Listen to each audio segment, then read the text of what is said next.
Shalom Aleichem, chapitre 73, Bezrat Hashem Yitbarach. Assour le'aniach le'oved kochavim she'yaseh melechet Israël b'Shabbat. On n'a pas le droit de laisser un non-juif de faire pour nous un travail pendant Shabbat. C'est interdit des chachamim, que les chachamim ils ont mis cet interdit, ils ont trouvé un remez dans la Torah, samchou al pasuk, ils ont trouvé ça une allusion dans la Torah. Chol melacha lo ya'aseh. C'est marqué dans la Torah, tous les travaux ils vont pas être faits. C'est pas marqué tu vas pas les faire, c'est marqué ils vont pas être faits. Donc les chachamim ils ont interdit qu'on fasse des travaux avec quelqu'un qui est non juif, même que nous on fait rien. Okay? Des mashma afilou à l'aider avec kochavim. On peut comprendre de la Torah que même que ça a été fait par quelqu'un non juif, on n'a pas le droit de le faire. Ça c'est un interdit des chachamim ils ont interdit de faire un travail avec un non juif. C'est-à-dire de demander à un non juif de faire pour nous un travail.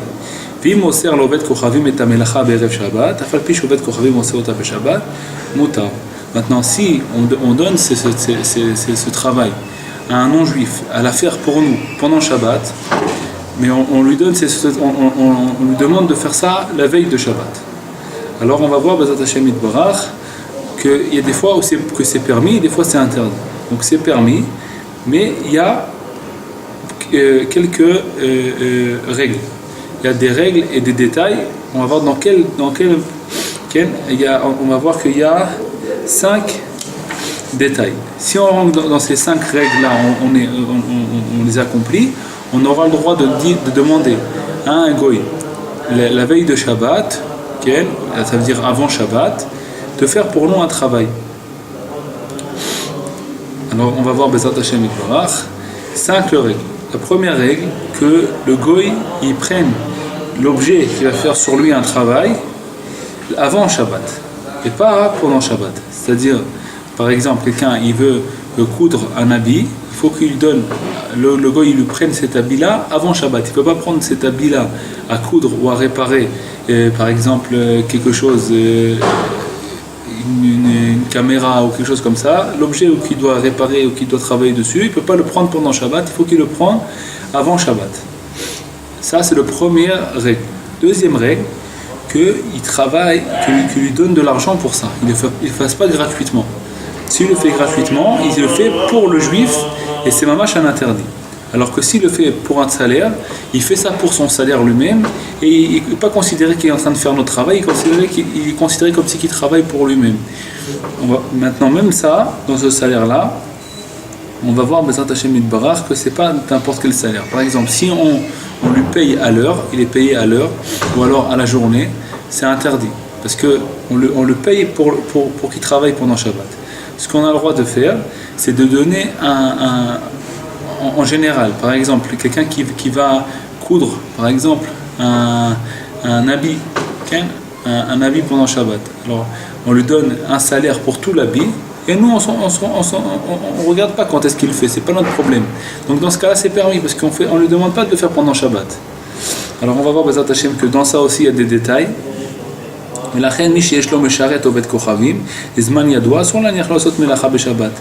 Donc si on a quelqu'un qui travaille pour nous, un mesharet, c'est-à-dire comme une femme de ménage par exemple, on n'a pas le droit de le laisser faire un travail pour nous pendant Shabbat, parce que la melacha elle est faite pour le juif. Ça veut dire que nous on lui paye, de toute façon il reçoit son salaire.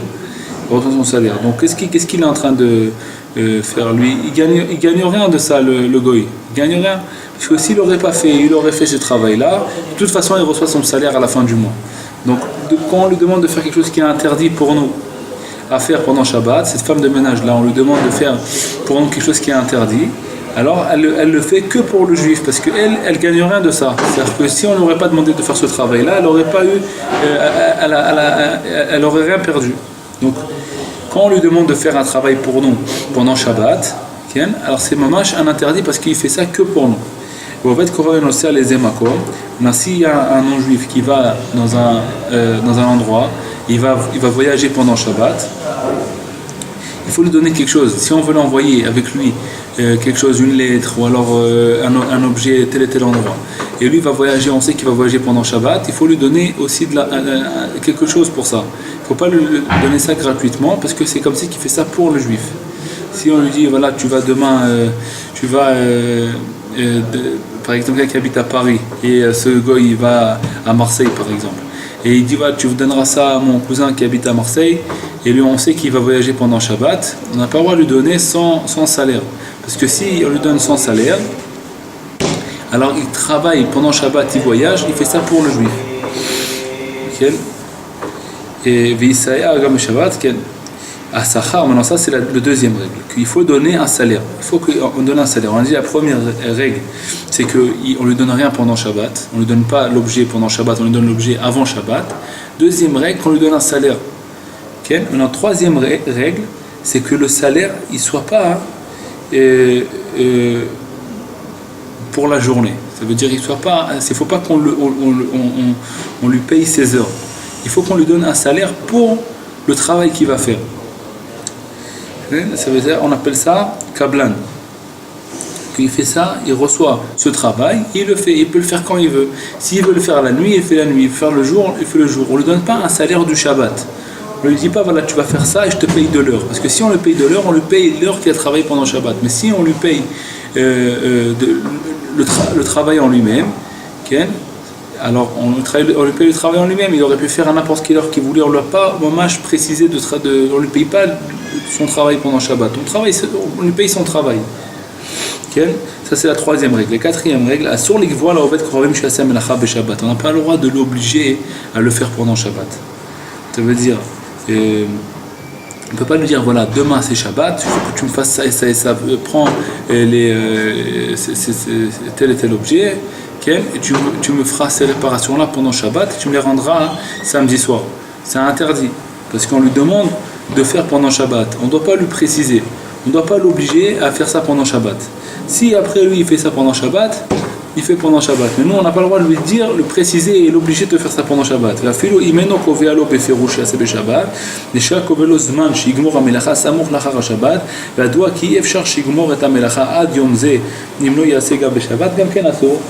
si aussi il est obligé de le faire pendant Shabbat, ça veut dire on ne lui précise pas de faire pendant Shabbat, mais on l'oblige. Comment? Par exemple, il y a un travail qui prend 3 jours à faire et on lui donne ça jeudi, on lui dit, voilà, samedi soir tu me rends ce travail fait. Donc on l'oblige à faire ça pendant Shabbat, parce que s'il ne fait pas pendant Shabbat, il n'a pas le temps de le faire, parce que jeudi, vendredi, samedi c'est 3 jours, il a besoin de 3 jours pour faire ça. On lui demande de nous rendre ça le samedi soir. C'est comme si on lui a dit, travaille pendant Shabbat, c'est interdit. Même qu'on ne lui a pas prononcé le nom du Shabbat, c'est interdit. La même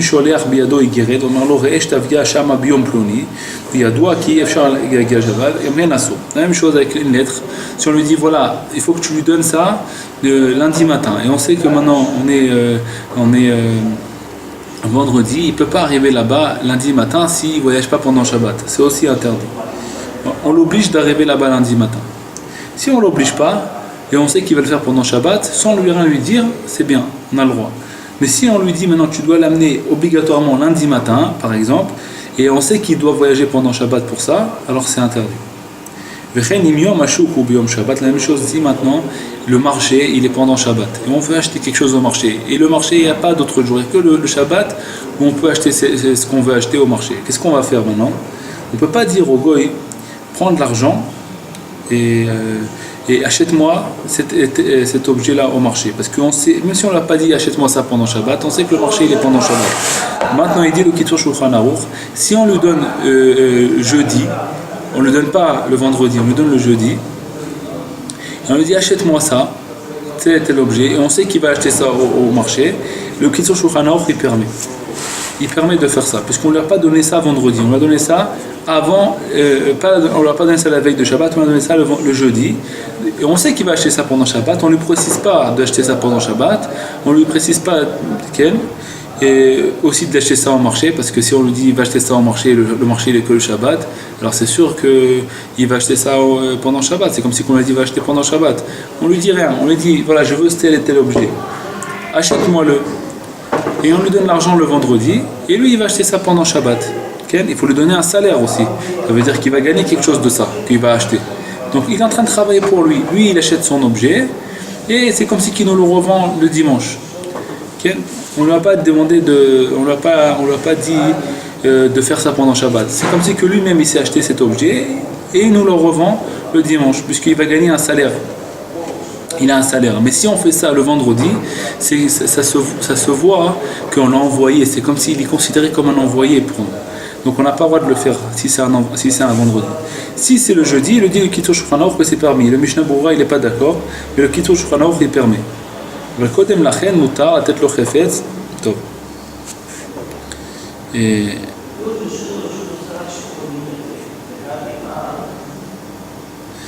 donc il dit comme ça aussi la même chose. אבל קודם לכן מותר לתת לו חפץ לעשות הומאות לקנות. וטוב שלא לדור כלל בעיר. Donc il dit le Kitur Shulchan Aruch aussi permet aussi pour faire un travail. C'est-à-dire que si on lui donne ce travail à faire, pas le vendredi, on lui donne le jeudi, même si on sait qu'il est obligé de travailler pendant Shabbat, aussi on a le droit, puisqu'on ne lui a pas précisé de travailler pendant Shabbat. Donc ça on est toujours dans la quatrième règle. Il dit il ne vaut même pas vivre dans un endroit où le marché il est que le Shabbat, parce que c'est sûr que la personne elle va fauter à cause de ça. La cinquième règle, il ne faut pas que le travail qu'il va faire le goy elle soit public. Parce que si ce travail il est public, alors les gens ils voient qu'il est en train de faire ce travail-là pour le juif, ils croient que c'est un envoyé. Ils ne comprennent pas que nous on a accompli toutes les règles qu'il faut pour que ça soit permis. Et les gens ils croient qu'on a envoyé cette personne-là faire un travail pendant Shabbat, donc c'est interdit, ça s'appelle maritime. Donc amelacha lote bemechoubar la karaka. Il ne faut pas que le travail il soit quelque chose qui est fixé sur la terre. Par exemple, de travailler, construire une maison. Quelqu'un qui construit sa maison, par exemple. Et alors, il amène un goy, il lui dit construire la maison, il lui paye tant et tant pour construire la maison, et lui il travaille pendant Shabbat. Il ne faut pas le laisser travailler pendant Shabbat.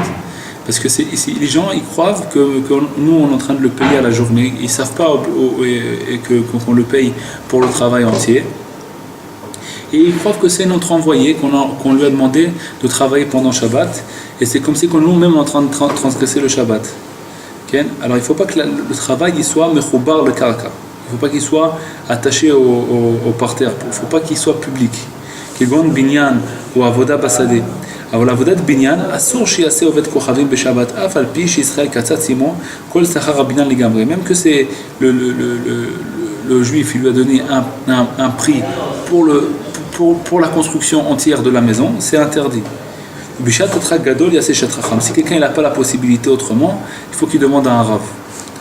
S'il n'y a pas la possibilité autrement, que le goy il veut pas s'arrêter, il veut travailler pendant Shabbat, il veut pas s'arrêter, lui il dit moi tu peux pas c'est pas ton problème, c'est mon problème, c'est moi qui travaille, c'est pas ton problème.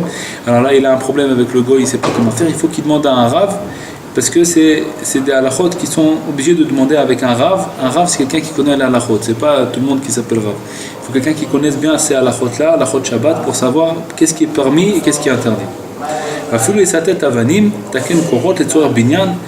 Si maintenant même lui il est en train de fabriquer des briques, donc toutes choses qui vont être posées dans le binyan, et qu'il fait ça dans la construction, et qu'il fait ça en public, et les gens ils savent qu'il est en train de travailler pour le juif, c'est interdit.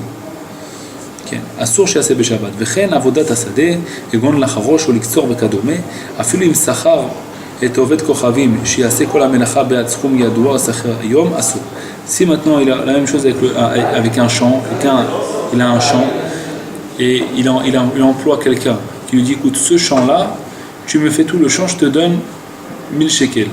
Maintenant lui, ou alors un jardin par exemple, il est en train de travailler, il dit tu me fais tout ce jardin là, je te donne 1000 shekels. Et lui il vient le faire pendant Shabbat.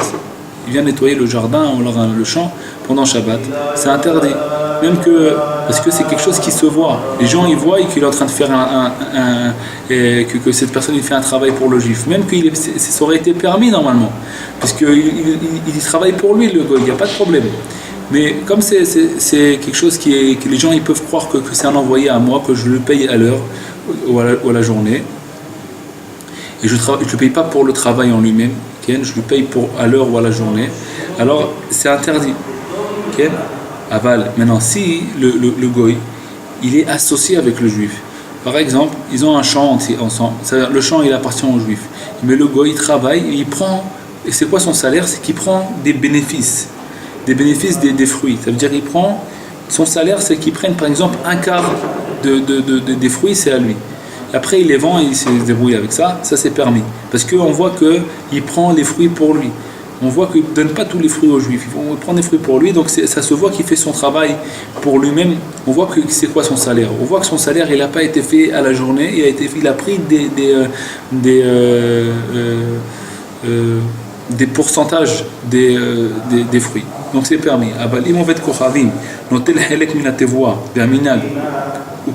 Et le minag il est comme ça.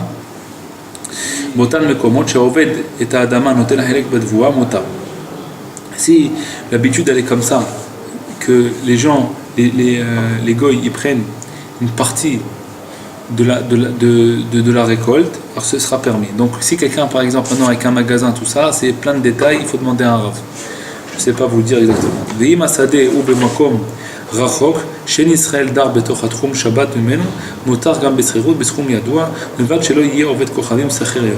Donc si maintenant il dit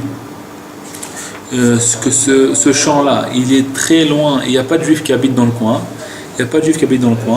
alors ce sera permis, même qu'il ne lui donne pas des fruits. Même si par exemple, la même chose avec une construction, s'il construit une maison où il n'y a pas de juifs qui habitent dans l'entourage, il construit un endroit où il n'y a pas de juifs qui habitent dans l'entourage, alors ce sera permis. S'il a fait ça, il paye le goy, pas à la journée, pas à l'heure, toutes les règles qu'on a dit jusqu'à maintenant, ce sera permis, puisqu'il n'y a pas de juifs qui voient. Il n'y a pas de juifs qui voient dans l'entourage. Donc ce sera permis. Im banu ovdei kochavim Israël ba'it b'Shabbat be'isur nachon lachmir shelo yikanez. Et d'ici un goy, il a construit à un juif une maison et interdit, parce qu'il n'avait pas le droit de construire, il a construit. Il dit, il vaut mieux pas rentrer dans cette maison. Et il faut demander à un rav. Mais en tout cas, il dit, il vaut mieux pas rentrer dans cette maison. Puisqu'il a été construit avec un interdit. Mishesh lo sadeh orechaim. Ça, on va sauter, parce je ne sais pas vous traduire ça en français aujourd'hui, pour les jours d'aujourd'hui. C'est à l'époque. Et maintenant, dans la maison du juif, c'est interdit de laisser un goy faire un travail, même pour lui-même. Okay? Je veux dire, un goy, il veut rentrer à la maison d'un juif pour se faire son travail à lui-même, il veut se cuire une omelette, par exemple, il ne faut pas le laisser faire ça à la maison. Et il y en a qui permettent. Que si le goy fait ça pour lui-même, alors on a le droit de le laisser faire son travail. Même qu'il fait ça dans notre maison à nous, on a le droit. On n'a pas besoin de lui dire ne fais pas. Maintenant, un artisan, goy, qui a fait un travail pour un juif, alors un habit pour un juif, et il lui a amené ça le jour du Shabbat, où il a le droit de le porter. Et s'il sait qu'il a fini cet habit-là pendant Shabbat, il ne faut pas le porter seulement s'il a vraiment besoin de cet habit-là. Il a même besoin. Par exemple, quelqu'un, il lui a réparé des chaussures, par exemple. Il n'a pas d'autre paire de chaussures à part ça. C'est les seules chaussures qu'il y avait. Il a demandé à un goy avant Shabbat de le réparer. Il lui a amené ça pendant Shabbat. Il n'a pas d'autre quoi. Un tzorer gadol, il a le droit. Parce qu'il sait qu'il a fini pendant Shabbat. Mais s'il ne sait pas qu'il a fini pendant Shabbat, on ne sait pas. On n'a pas besoin de lui demander. C'est permis. D'après le Kitur Shulchan Aruch, il a le droit de porter ça pendant Shabbat. Hein, quelqu'un qui lui amène par exemple un habit, il doit lui faire une réparation, ou alors qui lui a créé un habit, un manteau ou n'importe quoi, et on ne sait pas s'il a fini ça pendant Shabbat, on n'a pas besoin de lui demander, on peut porter ça pendant Shabbat même. Si on est sûr qu'il a fini ça pendant Shabbat, alors seulement si c'est vraiment un grand besoin, il a vraiment besoin de cet habit-là, parce qu'il fait très froid, il a besoin de ce manteau-là, alors on a le droit. Il n'a pas le droit de prendre des habits de l'artisan dans la maison de l'artisan, mais pendant Shabbat, même que cet artisan-là c'est un juif, on n'a pas le droit. Maintenant, si ce goy-là, c'est pas un artisan, c'est un vendeur. Ça veut dire qu'il a des objets dans son magasin, il les vend. Il a le droit, un juif, il a le droit il le connaît, maintenant il connaît ce vendeur-là, il connaît ce magasin, il peut demander au goy, donne-moi une paire de chaussures, on s'arrangera après, il prend la paire de chaussures, il peut sortir avec. Par exemple, quelqu'un, ses chaussures se sont déchirées ou quelque chose comme ça, il a besoin d'une paire de chaussures, et il a un magasin de paires de chaussures juste en bas d'un goy, il a le droit de prendre une paire de chaussures, et après il se dérange avec lui. Au bilvad, chez lui, il sort ces mots de car il ne faut pas qu'il parle d'argent. Tiens, après on parlera. On parlera de ça après. Il ne parle pas du tout d'argent, il prend la paire de chaussures et il sort. Mais il ne faut pas que ce soit aussi des choses qui viennent de très loin, dehors du troum de Shabbat. Parce qu'il y a des choses qui étaient dans le magasin déjà la veille de Shabbat, pas des choses qu'ils ont amenées d'une autre ville. Maintenant, on va prendre des ustensiles, par exemple une voiture, ou alors on n'a pas le droit de la louer à un goy la veille de Shabbat.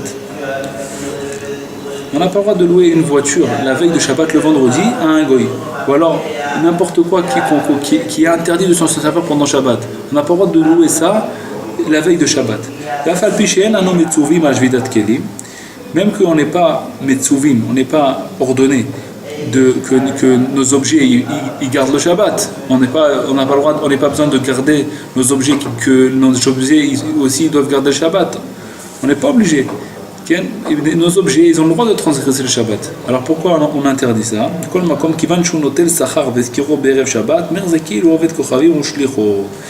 il prend de l'argent pour ça, pour cette location de voiture, maintenant il a loué sa voiture à un goy la veille de Shabbat. Okay.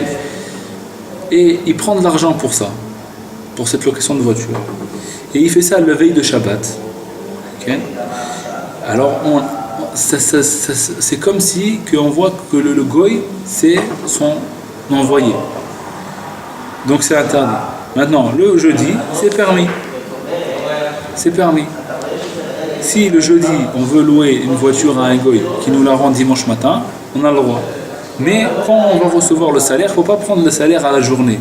Parce que si on prend le salaire du Shabbat en lui-même, ça, chaque jour je te la loue 200 shekels. Alors tu me la rends jeudi, vendredi, samedi, dimanche, ça fait 4 jours. Et tu me donneras 800 shekels, on n'a pas le droit. Parce qu'il compte les jours séparément. Mais s'il compte ça pour le week-end, il dit le week-end ça coûte 800 shekels. Il ne parle pas de jours, il dit c'est le week-end, je te la loue pour le week-end. Je ne te fais pas de prix par journée. Je te fais un prix global, en tout. Pour 4 jours, ça fait 800 shekels. Alors il a le droit. Maintenant, tout ça, c'est quand il prend de l'argent. Mais s'il lui prête, il a le droit. Même la veille de Shabbat. Shabbat, non. Mais la veille de Shabbat, le vendredi, si un goy vient et lui dit prête-moi ta voiture, il a le droit de lui prêter sa voiture pendant Shabbat. Pendant vendredi pour qu'il lui rende dimanche. ובלבד שיקחה מועד כוכבים ביתו של ישראל קודם שבת. אבל אפילו מתנה מועד כוכבים שהוא ישיל לו עבור זאת כלה בפעם אחרת מותר. Même que maintenant on lui dit écoute je te prête ma voiture mais sache que toi aussi quand je te demanderai ta voiture tu me prêteras ta voiture. Alors on ne dit pas que ça c'est un salaire. Même que lui, il lui prête sa voiture, il dit bah, je te prête ma voiture, mais toi tu me prêteras, j'ai besoin de ton tracteur demain, ou alors de ta moto la semaine prochaine, tu me la prêteras, il a le droit de faire ça. Ça s'appelle pas un salaire, c'est pas comme si il lui donne sa moto, ça s'appelle un salaire, non. Donc on a le droit de faire ça, puisque c'est un prêt. ולא אמרינן בקאי גבנד avec esrivut. וכן להזכיר לו כלים שאין עושים בהם מלאכה, מותר אפילו בערב שבת כשעובד כוכבים מוציאם קודם שבת.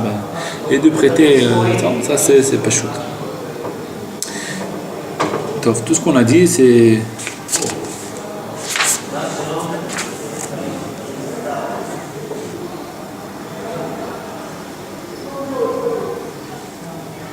Maintenant, de prendre le salaire du Shabbat en lui-même, c'est interdit, même pour une maison.